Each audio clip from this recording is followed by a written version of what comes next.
never happen during a live show 2 days before Christmas. That would never happen. That would not come up. It's bound to happen. It is inevitable. It I don't is. think it needs to be inevitable. I think if we stay away from Santa and his sleigh bells, everything will be fine. That's what As you long said as, last year. Things as long did as not turn out fine. Look, it's not No. my fault you decided to jingle your junk. All right. It's not my fault that you did that and you thought they'd make great Christmas ornaments. I said nothing. Well, that's not true. I warned you the cats would have issues with this and that bad things were going to happen, but you didn't listen. And here we are. And you're blaming me for the whole fucking thing again. Absolutely. Is this some weird like Texas holiday tradition? Because I have not heard of it. Oh, no. This was something Terry did all on his own. He, Okay. I don't know what to tell you. Well, I had to get rid of the whole elf on a shelf thing, so I brought this in. It's not my fault that you took it the wrong way. Is that a penis for your weenus along with your elf on the shelf? Ooh, I don't know about that. Right here. Yeah, that's gonna work. Yeah, right there.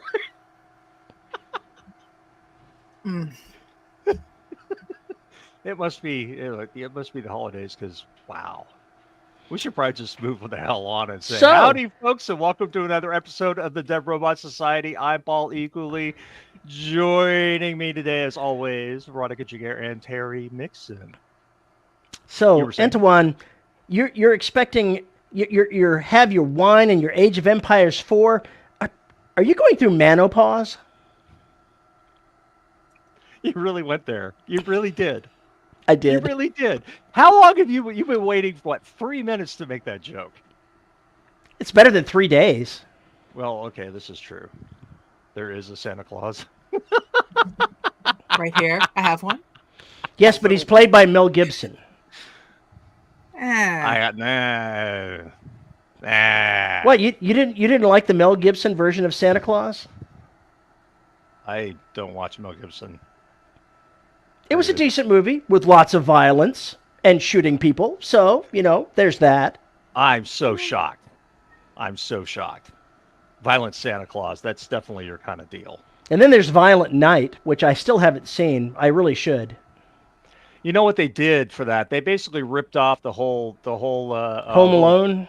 No, not even Home Alone. They ripped it off from an idea in Scrooged.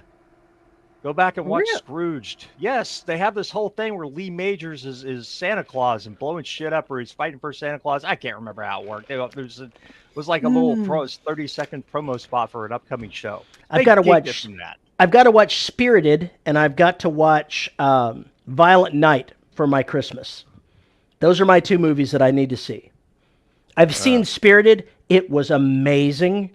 I need to see it again. I haven't seen Violent Night. We don't have Apple TV, so I think that's the only way I can see Spirited. I did hear one of the songs that popped up on my Amazon Music through, and I was like, "Oh, this is catchy. This is a lovely musical." So,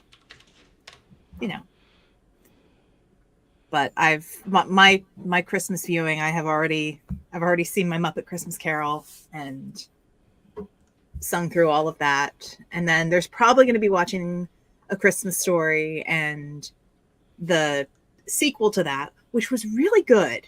I remember seeing it last year, and it was just like very heartwarming. It's like, very, very much of an 80s nostalgia throwback thing. So I lived in the 80s, and I could give that a miss. It was cute, and that's the thing. It wasn't like the crazy Aquanet bizarro 80s. It was the wood paneling, shag carpet. Oh my gosh. But did it have the Farrah Fawcett big hair? Yes. It had the wings. Oh, it was fantastic. But no, 1983 or 1984. I think my adolescence permanently stuck in 1984. I think that was everything right there. Yeah, I was 6 years old. Yeah, well, moving on. Animated Frosty TV special was animated in Japan, so it makes it an anime. Interesting. I was not aware of that. I'm not sure if that actually makes it anime. I don't know. A Christmas Story is part of a film story, a film series. A film? A film I did cities. not. I did not either. So for having called this show, the Festivus special, I have a very little knowledge of what actually takes place on Festivus. I mean, you're supposed to grab your soapbox, you stand atop the motherfucker, and you scream out to anybody who will listen about all the horrible things that happened to you this year that were not your goddamn fault. The grievances that you have with the world at large. the grievances is how others have disappointed you throughout the year. Okay. And then if we were in person, then we would finish off with feats of strength where we'd have to tackle the most senior person to the ground to win. So I'll bow out with my coffee. You two can have at it. No, thanks. I'll be drinking coffee. Sadly, I don't really have any grievances to air for the last year. You were all excited about Festivus. I thought you had grievances. Well, I figured that you've got more than enough grievances for the rest of us, so you're just going to go ahead and go on a rant that's going to take like 30 minutes. I have very little to rant about. You have stuff to rant about every week. Who are you fooling? Veronica, is he full of shit or is he right? Uh-oh. I mean, Uh-huh. I think everybody has their soapboxes they can get on at a certain point. That's not a fucking yes. answer. That's yes. That's not an answer. So, maybe time to look for a new third chair here at DRS. Okay. So, Here we go. Here we go. Here we go. JR is starting it off. Oh, no. You have to... JR's grievance is that Jared is not the hero of the story he wants. That's his grievance. His grievance is that he's not Terry Mixon. Oh, that's harsh. Damn. The burn, I can feel the burn from all the way over here. Woo! Nuts roasting on an open fire. JR's nuts roasting on an open fire, what? Why does it go back to nuts and jingle bells? Why? I don't know, because I'm male and I'm perpetually 14. We just talked about this. Jared saves Christmas. That's what you need, JR. Maybe he should write authorized fan fiction. Jared saves Christmas. Here you go, JR. I authorize you to write the story Jared saves Christmas. Oh my God. Along the lines of Ernest saves Christmas, but make it in the Empire. No. Kelsey becomes the Grinch. So, Paul, JR says that he would take my income, but he's going to keep his level of coolness. Do you think that's a square trade? No,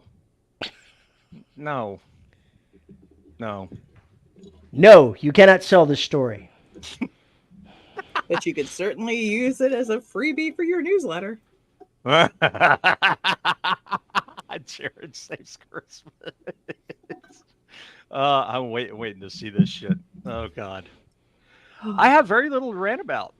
Apart from this is the worst year of my life, or has been. It seems like that would be a lot to rant about right there. I think I've already ranted to the skies and everything else and just basically said, yeah, this happened. All this happened. Lost a job, broke my car, totaled my car, I guess I should say. Everybody got COVID, 2 hospitalizations, 2 physical therapy afterwards, new cancer diagnosis. Hey, let's keep the fun rolling. So yeah, it's just a shit year, and I'm looking forward to it finally fucking ending. And maybe 2024 won't be as terrible. But I can't really piss on it too much because I got 2 more books out, and they are selling quite well. And so I'm finally making somewhat of an income as an indie author.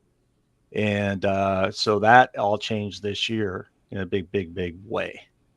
And there's still a lot of stuff that's up in the air, but as far as the career goes right now, I can't really complain, except for the fact I need to get shit done faster. That's the only thing I can complain about, and that's at me, no one else. That's my next year. Do things faster. Yeah. It was bad. This year was terrible. So because I hadn't mentioned it, I hadn't mentioned the cancer diagnosis, and I probably shouldn't have. It's actually not it's basically a remission. is no longer in remission. So my mom's going to have to go through chemo all over again. That sucks. Oh. Yeah. And she's 6 years older. It'll be fun. So yeah, 2024 could get worse. Well, If so, we'll hope that it gets better, but it can always be worse. Terry, you're supposed to keep me out of the depression loop. You're not supposed to help me cycle into it. That's not how this is. Here's the way that it works, Paul. We will help you rise above the trials and tribulations that life dumps on you. We can't control what life does, but we're always here for you. Or at least here for distraction. If nothing else, we can mock JR because that's got to be worth something. No, this is why I come here every week. So this is my escape. This is the only time I get to talk to people half the time. So there you go. I get to see my family here and chat with them. So it's all good. It's just been a shit year, and I'm looking forward to kicking it out the ass and just get the fuck out of here. I don't want to see 2023 ever again. But those are my grievances. Haven't you said that the last 3 years running? No. Well, every year, the last 4 or 5 have had pretty bad rough patches. This was just the epic year of fail. I mean, so many things went wrong, so many financial things, so many health things. I just can't even describe and go into it all. It sounds like a bad country western song. It really does. Not that there are any good ones, but yeah, I said it. Just think, once AI becomes a thing, it can go ahead and sue you for plagiarism, for writing your own original work that it stole from you. Before somebody dives into that topic, I just want to say that there was an article recently about these 3 new LLMs that are being trained on data from an LLM. So they're not even being trained with their own data set. They're being trained with another data set that an LLM has already processed. I've heard... This sounds like a horrible game of telephone. The proliferation of AI-generated art on the internet is infecting the AI art generators themselves. Exactly. I think that's hilarious. And the same thing is going to happen with fiction, but that's or nonfiction. The same thing is going to happen. It's going to start stealing from itself. It's just the snake eating its tail. It's just the thing going on. That's it. Ouroboros or whatever it's called. Ouroboros. But, yes. Yeah, that thing. Anyway, so I just, if I have a grievance to air, it is this. I am fucking sick and tired of every time I log into anything of seeing this product or that product claiming we now have AI integration. The latest idiots to do this have been Dropbox and Google saying they're doing it for your drive, finally admitting they're doing it. And all these other companies are now adding the same kind of thing. By using our service, you give us right to do this, that, and the other. Or, hey, for your coding, we've added this into your IDE, but you didn't ask for it, and you can't turn it off, but here it is. I got a real problem with that. I got a real problem with people buying into this. I got a real problem with the fucking idiots who are putting all the stock money into this shit. And I got a real problem with the fact of the number of them that are trying to predate on writers and creators. So that's my grievance. I was going to say, ladies and gentlemen, we have Paul's first grievance. There we go. There we go. So I have made my feelings quite well known now. I'm tired of seeing scams. I think we can all agree with that grievance. Yeah. Well, I'm glad to hear that because I don't really have any other ones. This is the one that's just got me really pissed off this year. Yeah, I can get behind that. My question is, B, do you have any grievances?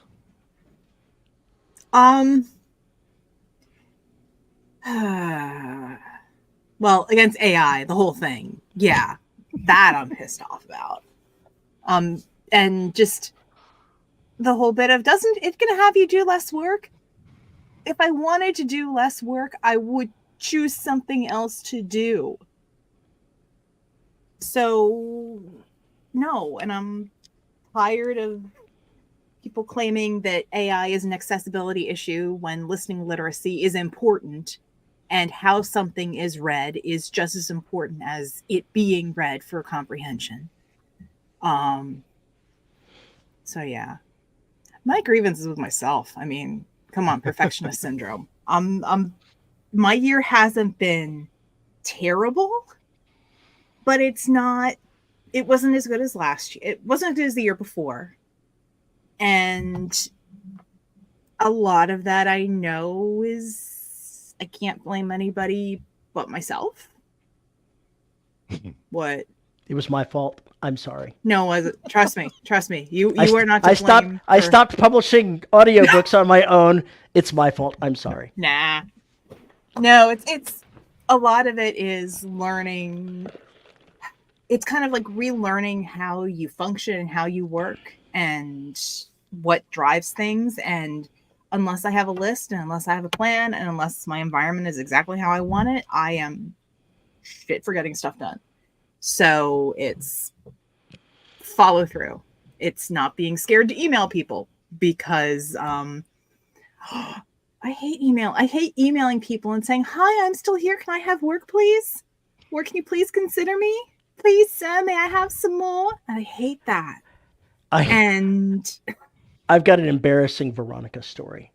Oh, no. Oh, this one. Oh, please. You know the one.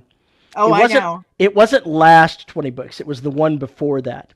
Mm-hmm. And I happened to look over and see Dakota Kraut standing there. You had just been talking about wanting to narrate Lit RPG. For Atheon.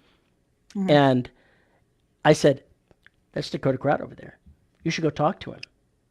And you got this deer in the headlights look. Like, oh no. Oh no.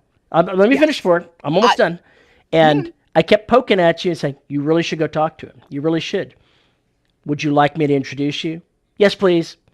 So I get up immediately so you don't have a chance to change your mind and drag you over there so that I can throw you to the wolves to talk to another human being cold like that. Wait, and it's just I felt so bad when I was doing it.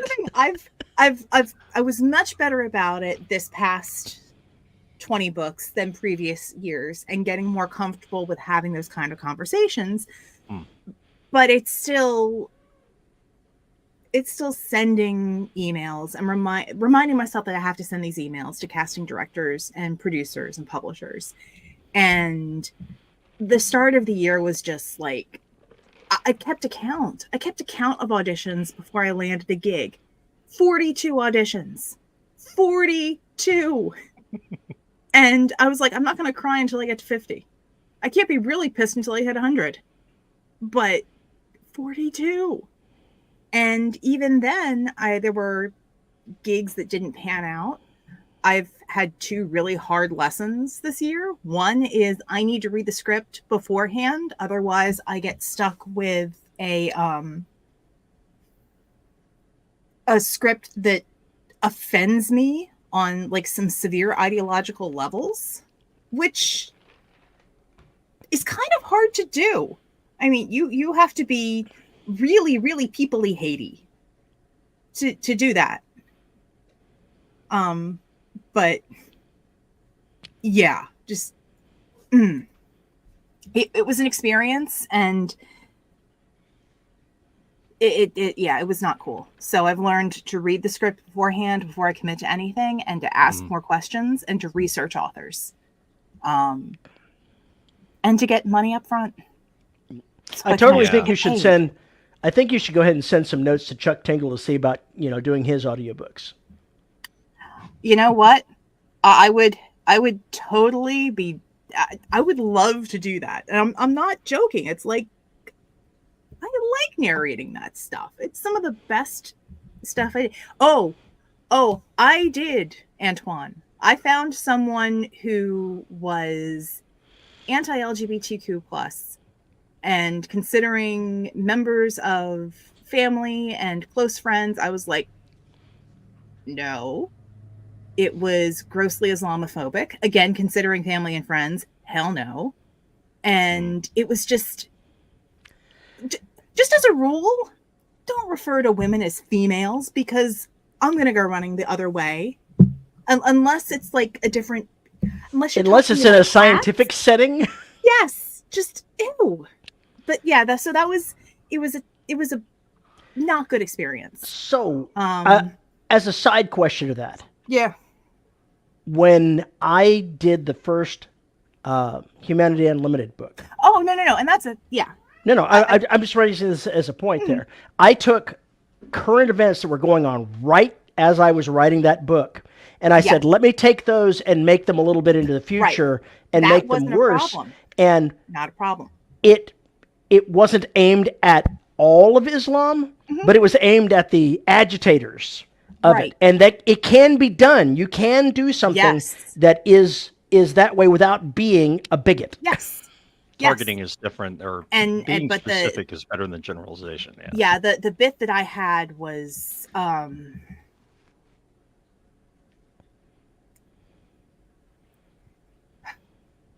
it was not cool. And it's the sort of thing that I, as a woman narrating that sort of thing, and working with that kind of author, I was genuinely nervous about having to write back and say no. And I didn't say, no, you're full of shit. I wrote back and said, I may not be the best voice considering all of the male voices you've got here. You may want to go try to find a male narrator. Because, I've been stalked. I don't need it to happen again. You know, I don't have enough neurochemicals in my bloodstream to handle that and what goes on in the day-to-day. Anyway, so one lesson learned: read the damn script. Lesson 2: get your money a contract or get a deposit. Have a contract, and have a good contract, and remember to go through the steps to get a contract. But it's a lot of the grievance is just with me. It's with follow through, and some stuff I've done well with this year, and there's always room for improvement. What? I'm looking at him, not you. Because I was making noise with my straw. She's sitting there pouring her heart out, and you're just scrambling for the last fucking drops of your goddamn Diet Coke. If I had some popcorn, I'd have eaten that too. You know. I love this part where she's burying her soul. It's Dr. Pepper. You know I love her tears. It just... They're so salty. I'm getting salty. Jesus Christ. There's a grievance. Terry won't mute himself. It's true. Paul always mutes me for me. Oh my God, you're going to drive me nuts. Both of you. Both of you. Oh, Matt's asking, do I use standard contracts or do I have help writing them up? I have contracts that I've cobbled together from ACX and Findaway, and I've had folks look them over.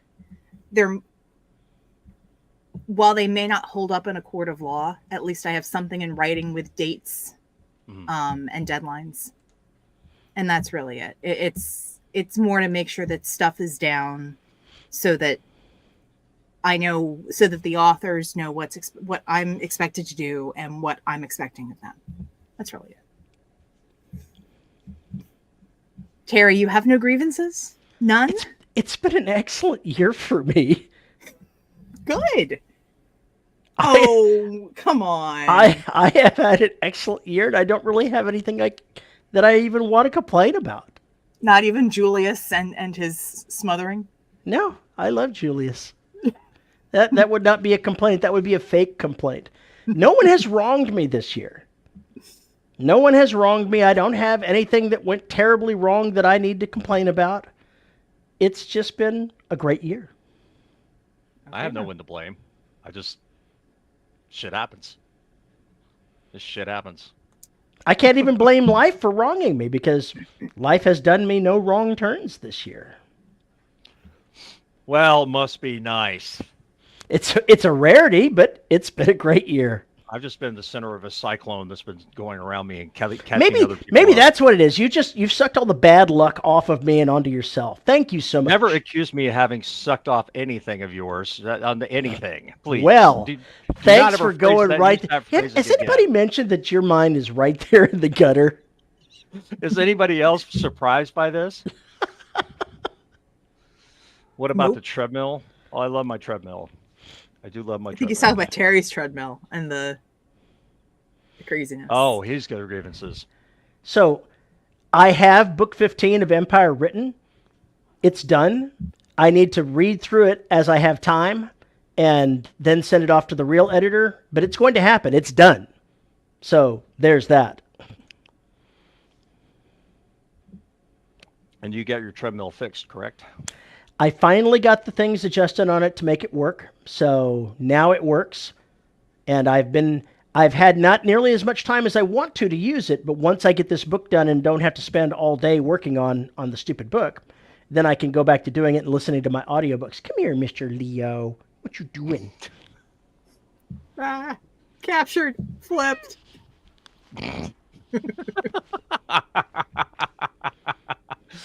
That'll teach the cat to come near you again. So is that your grievance, Chris? Is that your grievance?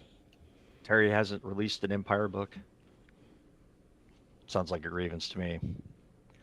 So Cursed by Garaga? Yeah, probably, because I haven't written about it in a while. Make no mistake, Garaga isn't it. Yeah. He's absolutely right, Michael. I could have complained about the treadmill early, and it did. It was a pain to get them to fix it, but it's done. It's over. If it hadn't been fixed, then it would be something to have a grievance about. It's the smallest one. Wow. That needs to go in no context quote. Wow. I can't believe the grievance show has so few grievances. Surely there must be something. I was expecting you to have a lot more to complain about, honestly. What am I going to complain about? Your face? I'm happy with my face. Just because you're unhappy with yours and therefore you assume everyone else is unhappy with theirs doesn't mean I'm unhappy with mine. I kind of like my face. All right. Just the rest of me that you could do without, Just get the neck up. Everything else, we'll just attach it to an Android body and I'll be good to go. Is that the theory? You could be like the lady's head on the Chihuahua from Mars Attacks. Except it'd be a possum. Oh, yeah, baby. Oh, God. There are people from Balticon that would just absolutely lose it. Oh, yeah. Any of the folks who know the possum story. Oh, boy. That was a great story. It was playing to the audience. It was bullshit. It was bullshit. I don't believe any of it. Before we get too much farther along, we need to go ahead and talk about some current events. Uh-oh. A couple of days ago, it came to my attention that there have been some accusations made that indie author Mark Dawson, who's a pretty successful guy, has potentially been committing plagiarism. I don't know the facts of it, other than what was posted, but I'm told that he deleted his TikTok account, and I don't know what's going on, but I suspect he's getting, as Veronica said, a very bad case of PR nightmare for Christmas. Yeah.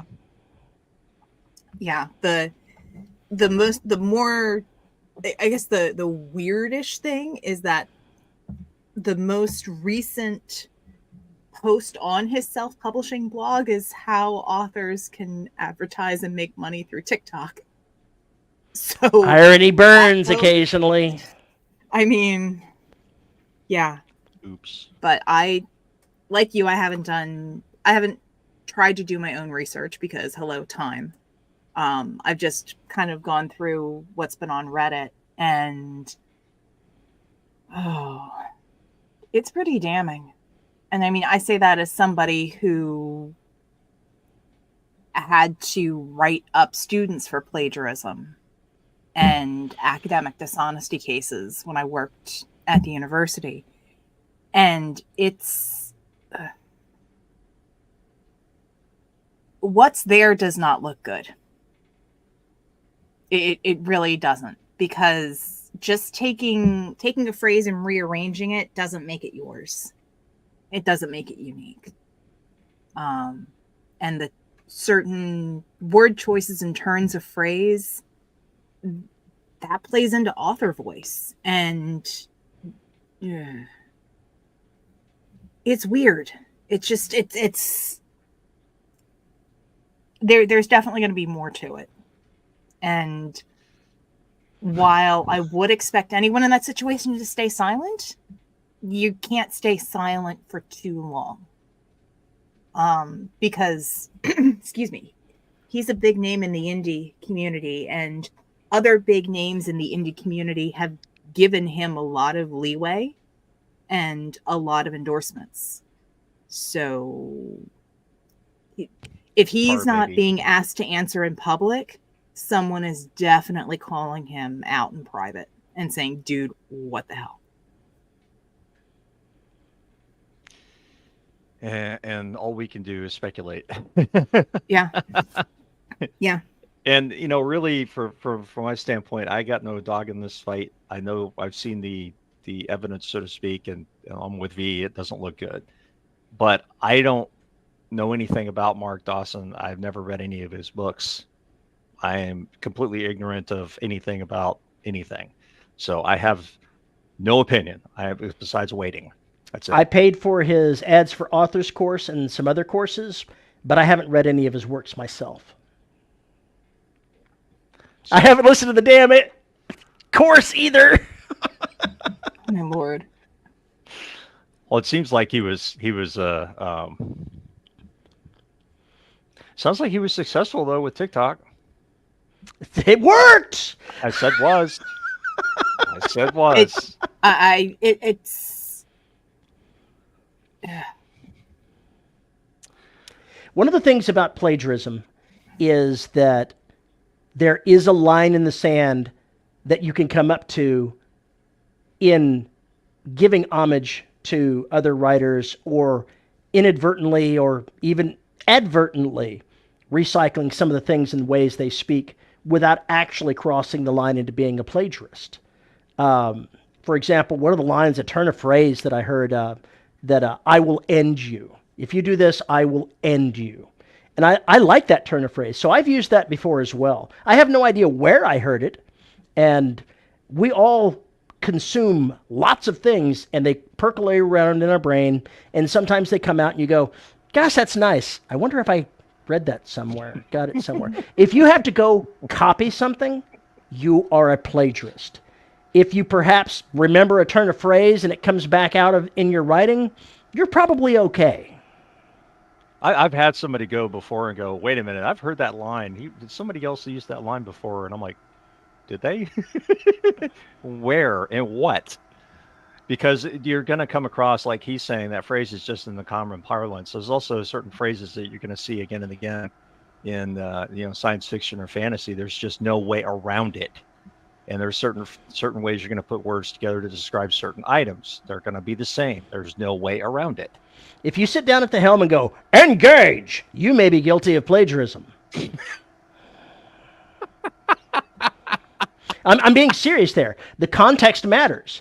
If you go ahead and have a character sit down in their command chair of their spaceship and tell them to engage, you may have just crossed the line into plagiarizing a little bit there. Just saying. Context matters. I was about to say, if the context is satire. Now, satire is a different beast. Satire is not fiction per se. When you're going ahead and using something to mock other things. Let's take The Princess Bride, because you can take it as a funny fantasy adventure movie, but it's also satire of its own genre. And so there's some mileage you could get out of that. Yeah. Or another good example of satire of a genre is Galaxy Quest. Mm-hmm. Where you've got, there certain phrases are used and they are nods to live long and prosper is replaced with whatever it was. And or even I had Muppet Treasure Island playing while I was doing baking stuff, and at the beginning Rizzo at one point is like, yes, I want to go on a 5-year mission to boldly go where no one's gone before. And it's like, wait, that sounds really cool. But it's that little dig of, oh, that sounds really cool, where it's that wink, wink, nudge, nudge to the audience of, yeah, that was cool. Gene Roddenberry came up with that, about 30 years ago. If you're going to somebody else's book and you're copying a paragraph, you're a plagiarist. Mm-hmm. if you're taking the idea that someone else came up with and saying, oh, that's pretty cool, let me see if I can rework that and come out with my own version of something, that's probably not plagiarism. Mm-hmm. I can't tell you how many turns of phrase I've stolen from my friends. I did not come up with them. Every time I read one of your books, I go, did Stephen King write this? Okay, Whatever. maybe I Better don't do that. job. He'd have done a much better job. Believe me, if I was gonna copy somebody else's work, I'd copy from better sources than I'm currently copying from, obviously. But that's beside the point. Yeah, I like the original version of the book where it's the boy telling the story of his grandfather telling the story of the book and dissecting his grandfather's story versus the actual story and how they differ and why they differ and everything. It's a fantastic book. Very, very meta. It's hilarious. It's absolutely crazy. So I highly recommend that version of the book. I see. Yeah, especially when some tasks only have one order in which you can do it. For when you need to be groomed immediately. Yes. But at the same time, you can still do things in a certain order, but how it's one thing to put together instructions for someone to do something in a specific order. It's another thing to have a character going through and doing things in that correct order in their particular situation.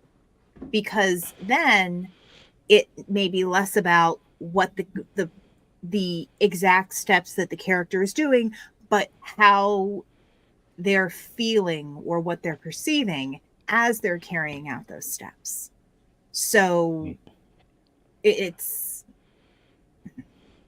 I think basically it's another one of these deals where I know it when I see it. Yeah. And with nonfiction, it's cite your sources. That's where it is. That's the whole thing. You can in fiction, cite your sources. I do a lot of citing my sources in fiction. If I'm using something too on point, I'll use a quote from wherever I'm doing it and then say, oh, that's from that entertainment video back in whatever in the fest. Sure. I may not mention the name of it, but I make an explicit reference that I know I'm stealing this line from somebody else, some other piece of popular fiction. There it is. Right, and that's what I do too. If it's just like, he thought of some line from a Stephen King book, blah blah blah, and that's basically you deliver the line. You've cited the source, you've given the attribution, move the fuck on. Mm-hmm. It's the character saying it's the character saying, I read this. That also reveals me about me, the character. Hey, I read Stephen King, or I read, whomever, whatever. That tells you something about the character, and maybe their favorite lines that they deliver tells something about that too. How many times have you gone into a movie or a book and read a character who's always just quoting something? Always quoting something. Mm-hmm. And it's really funny because eventually somebody asks, what the fuck is wrong with you? And he's just basically listing off all this group of books whenever he gets anxious. Just goes through this list of phrases from books. But they eventually cite them. You get that. So it's not the same thing. You're reciting the lines to it, but you're not claiming them as your own. And then, of course, you've got the character that creates a flying Thor's hammer. Only in your world. Geeky and scientists. Names it. And names it Mjolnir. The Princess Bride, the good parts version. Yeah, that one is so explicit, though, that you almost don't even have to cite the source on that. It's obvious where that came from. Oh, God. It's like, yeah. I mean, how many times are you going to use, God, what was it? He's always saying, I do not think that means what you think it means. Inconceivable. But I had so much fun writing the scene where he destroyed the weapons lab. That was fun. That was a great scene. Important to have some fun there. Important to have some fun. So basically what we're saying is don't copy. No, don't copy. Do your research. Don't copy. Pay Develop homage. Your own voice. Don't copy. Yeah, pay homage. I pay lots of homage. But I cite my sources. And if you're struggling to find words, invest in a word-a-day calendar or whatnot to improve your vocabulary so you're not cribbing other people's stuff. Yeah. Make it so, Mr. Spock. I don't think that ever fucking happened on the show. Oh God, but... I've got a fencer in my next upcoming series. I'm gonna have him go ahead and somewhere in a duel go and back up and go disengage. Okay, I found it funny. The things that you find funny are just when a fencer disengages from the other fencer. Never mind. I amuse myself. I'm still going to do it. Yeah, I know the sad part. That's the sad part. Yeah, very much so. I think the Orville is sort of satire, but I haven't watched it. The first season or two, definitely satire, but it grew beyond satire. Okay. I haven't watched it, so I don't know. I watched the early season 1 or 2, and it was definitely started off as satire, but I've heard that it grew beyond it. Okay. Well, we have no grievances. That's too deep a cut. No, it really wasn't too deep a cut. I just refused to respond to it. It did get approved onto one. It is. I have to change a little bit of my idea about the space tribe, but the rest of the plot ideas have been approved. I know, Chris. I know. That's what I was saying. That's one way to get around that. I'll just steal from two sources at once, put them together, and hey, that's new. It's like that meme that comes out that goes ahead and mashes all of the various things together, and it's meant to offend every single genre of love. Of love. Well, sure, it offends Star Trek, Star Wars, Lord of the Rings, all of those things. Talking about things I find funny, our local supermarket has just started selling goat's butter, and someone wrote above it, "Who you gonna call?" That's funny. I don't care who you are. That's funny. Why didn't you put an something E strange in the neighborhood? Matt, why didn't you put E on that? Goats make it really goatsy butter. Ooh, no, that's Paul. Gross. No. Bad, Paul. Bad. I'm going to tell Santa he's going to put coal in your stocking for that one. Look, I am Atlas, okay? I am the anti-Santa. The Atlas. William is offended. Bad, Paul. There's a scene in Family Guy where Brian the dog picks up a paper after Peter says something. He goes up to him and he goes, "No, swat! No, swat!"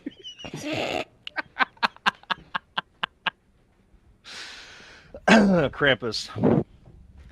I wish I had that notoriety. Sadly, I do not. Oh. Actually, I don't think I want that notoriety. But scaring children, how is that any different from any other day of the week? Come on. Oh. See, we have no grievances. We babbled about current events. What else is there? Obviously, it's time for the folks out there to grievance. This is Festivus. We have to have the listeners' grievances. Come on, folks. We're going to let these people. So what are your grievances? Oh my God. Let's hear it. This is your chance to tell Paul what you really think of everything and every way he's wronged you this year. Wow, we're gonna be a while. 5, 4. I don't think 3, I get blamed for much. 2. I probably should. Yes, I know I'm Krampus. Mm-hmm.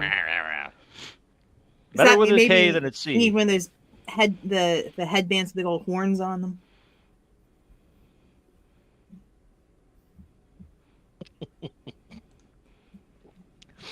Oh yes. Did you really just say that?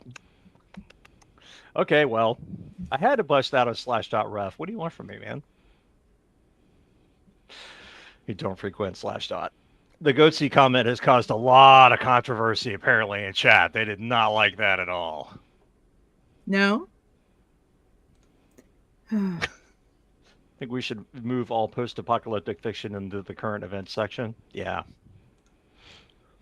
Current events section for books is also, especially for printed books, is so wow.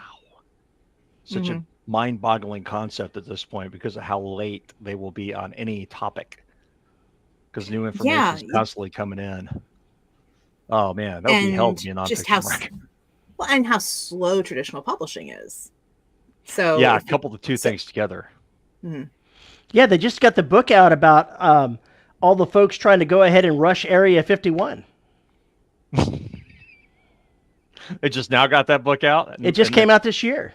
Yeah, but were they waiting to see what all the ramifications were? And I'm making it up as I go, so I have no idea. Oh, okay, all right. I thought you were serious. No, I'm not serious. I'm making it up. Look, it's like that meme where you said it's like the meme where Internet Explorer pops up with something that happened like years ago and makes a comment on it. So you're saying that in this scheme of things, you're Internet Explorer? Okay. No, Paul is actually Internet Explorer. He's never timely. Have you noticed that? I'm so incredibly offended by this. I was here before any of you motherfuckers, and then the same goes for the last 3 weeks. I don't want to hear this shit. Good God.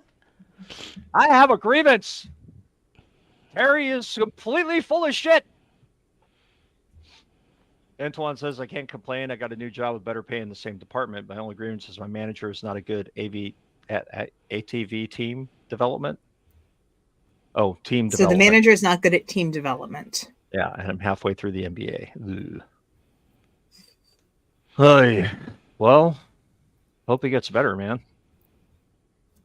I'm glad to hear about the good.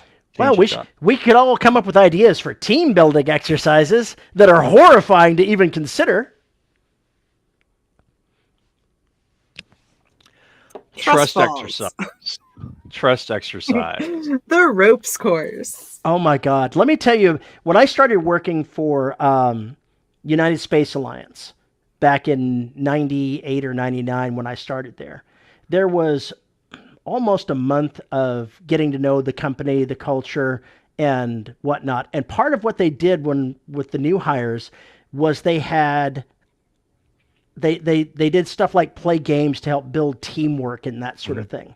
Yeah. But one of the games that they put out was something where the employees were in groups and they had to come up with the answer of what was going on, but they had their own information and they were allowed to go to other teams and ask questions to go ahead and help expand their knowledge of what they were doing.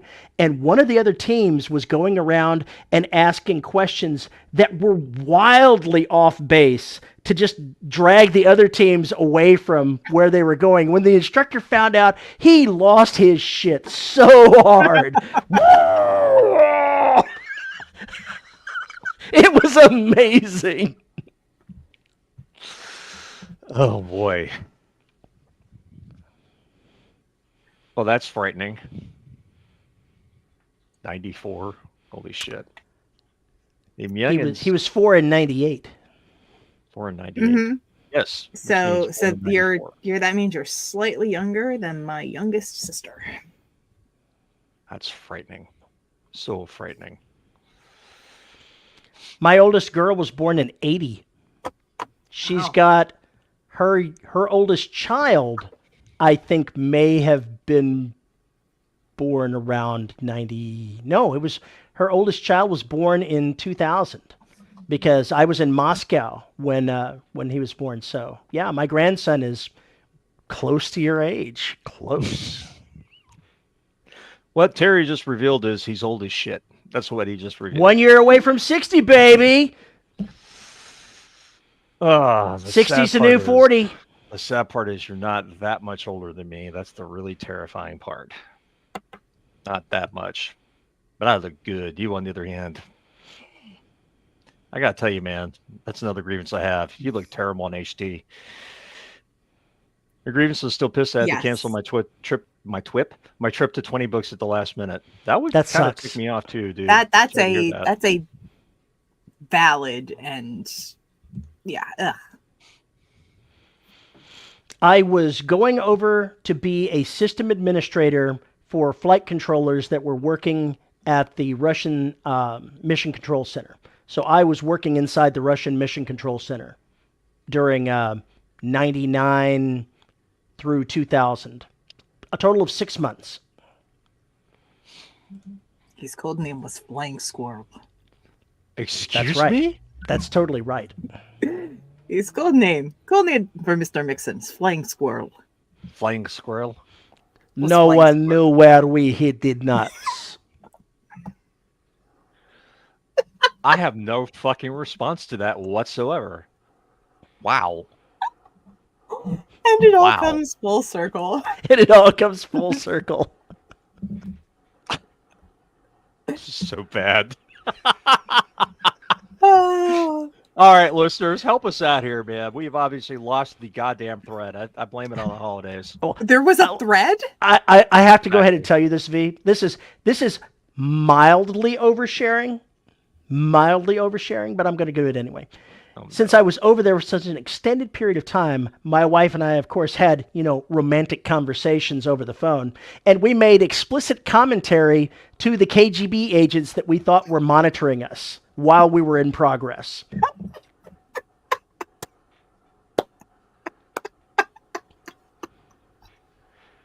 Matt says, did you learn much Russian? I know that Russian is the main language. I learned a little bit, but it's been a long time, and so I can't say that I know anything anymore. I didn't have to learn Russian. The people I interfaced with were Americans, or in occasion, a couple of Russians that could speak English.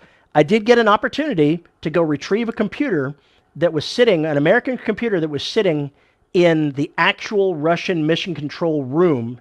So I got to go visit the Russian mission control room. Yeah.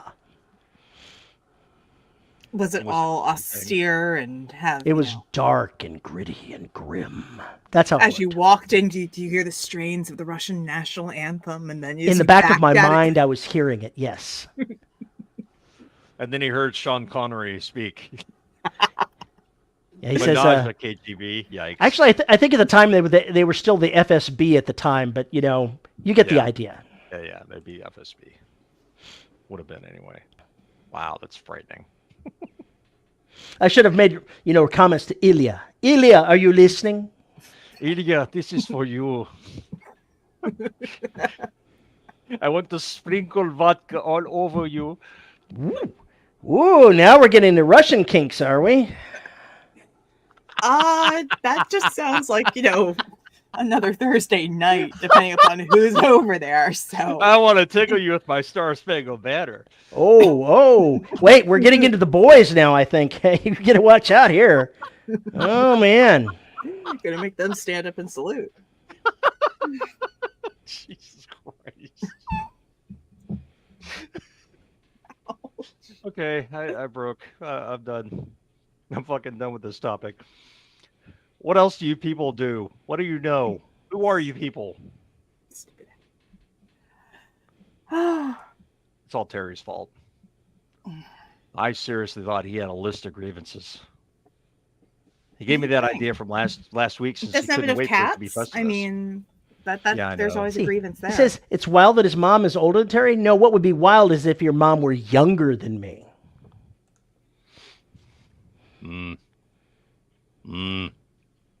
I'm still stuck on the Menashe KGB thing. You've got to steal that now. That has to be done. Why have you not written about this? I don't do much modern day. I know. It wouldn't have to be modern day. You could the funny thing is, so modern day, if you're looking at the even mid 90s, you're looking at 20 years back. And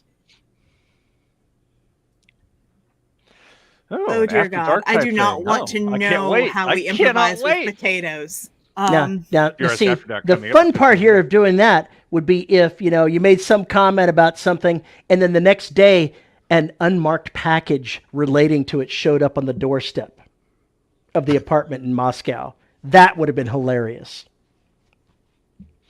No, it'd been funnier if you got back and there was a box of sex toys waiting for you. I see. Would the note here make it more interesting? Yeah, make it more interesting. Wait a minute, I get the dildo, but what the fuck am I supposed to do with the rubber chicken? I'm a little confused about this one. And stop pecking me with that rubber chicken. My wife and I were reading a comic strip. I forget which one it was. I think it was the one that had, was it Garfield? I think it was Garfield. It was a Garfield comic, him and John, whatever, blah, blah. And one of the lines in there was, the thing ended with, and stop pecking me with that rubber chicken. But we were reading this out loud to each other in the bedroom, and one of our friends had just come out of the bathroom and stopped in the hall and went, "What? What?"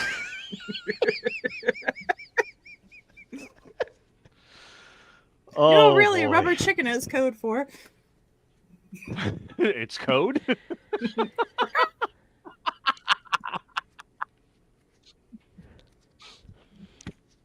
Oh man, my brain has gone to some really terrifying places. So I'm gonna shut that shit down. Gonna shut that shit down right now. But why? We're gonna go into After Dark. Don't you want to just continue that thread? Why not? You know, After Dark. We could go ahead and bring Gorbachev into After Dark, and we can bring all kinds of things. Oh my God! If you were a Gen Xer, this is gonna be a very bad show. Like. If you're a Gen Xer, you're going to know exactly everything we're talking about. This is going to be awful. We're amazing. And if you're not, you're going to be lost. And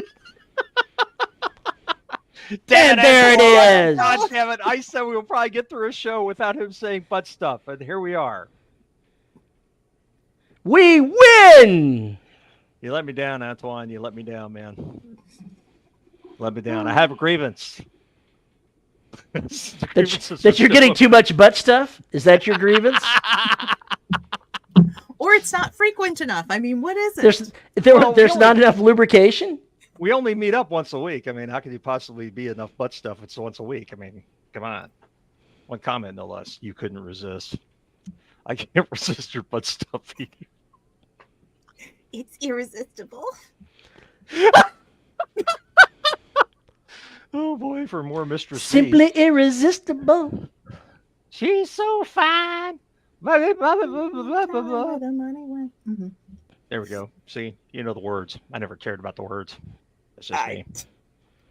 Growing up in the 80s with parents who listened to the radio all the time and absorbing all of it. I was absorbing Engelbert Humperdinck and fucking Frank Sinatra and shit. Oh, no. My parents, I grew up listening to Lawrence Welk. That too. And lots of Wagner. The big bands. They were into the shows with the big bands playing. Nope. I grew up on a steady diet of Bruce Springsteen, Billy Joel, Tom Petty, a lot of folk music. So, Kingston Trio, Jim Croce, Schooner Fair, Linda Ronstadt. What else? Steve Winwood. Yeah. I think your parents were cooler than mine. I think that's pretty much a given. Simon and Garfunkel was stretching it, you know what I'm saying? Oh, and then yeah. And then they had to listen to Rush and Ozzy Osbourne all the way to Colorado during a road trip. It was awesome. It was fucking awesome. My mom had to listen to them sing about big balls. It was absolutely hilarious. And what was her opinion? She was horrified. Utterly horrified. Of course.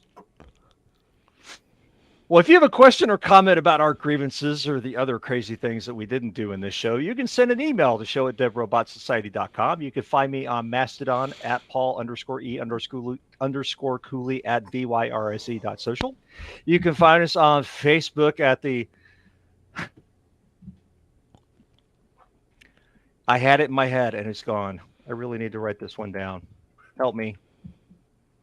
We're going to sit back and watch you stumble around in the dark. You can find us on Facebook at the Dead Robot Society writing community because Terry won't bail me out.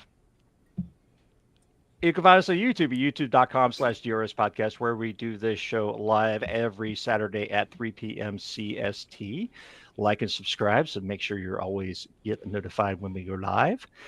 And if you want to support the show, you can find us at patreon.com/DRS podcast and buymeacoffee.com/DRS podcast, where for as little as $1 a month, you get access to exclusive content like DRS After Dark, which is coming up in about 9 minutes and 55 seconds. But I got to get through some names first, because if you subscribe at the $10 level, you get your name read. And our $10 patrons are Tony L. Joy, Rick Shaw, Lisa Slack, Isabel Cushy, and Tim Niederreiter. Thank you to all of our patrons for making this show possible. And with that, I think we are out of here. I think the only thing we have to say is, if you celebrate, Merry Christmas. If you don't, Happy Holidays. Mm-hmm. Happy holiday of your choice. Happy whatever, man. Just be glad to be alive. Just basically spread your wings and say, "Fuck you! I'm still here." And if you're planning on going out and celebrating for New Year's, have a good time responsibly and drink safely without driving.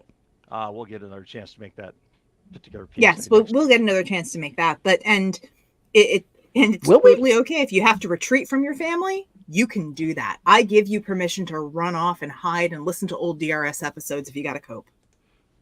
Totally legit. Yeah, or if you're one of my patrons, you get to listen to the end of Neptune Scars. See? All right, we got to get out of here because Yeah, somebody's got to, make a run to the can. Wow, now that we've said the TMI and too much information part, it's time to get out of here. Thank you for joining us as always, and